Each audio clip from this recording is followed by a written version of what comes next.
You ask Tiger to solve. This deals with linear equations with one unknown.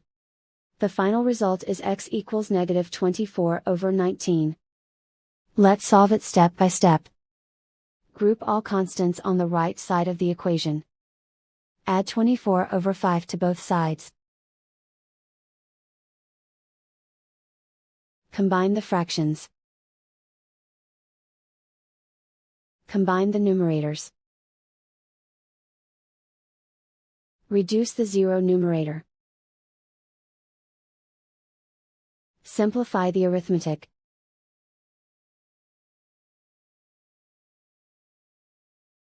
Isolate the x. Multiply both sides by inverse fraction 5 over negative 19. Move the negative sign from the denominator to the numerator. Group like terms. Multiply the coefficients. Simplify the arithmetic.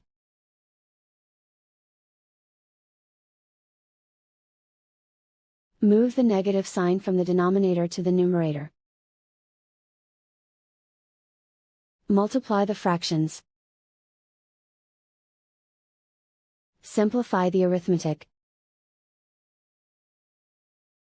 And so the final result is x equals negative 24 over 19.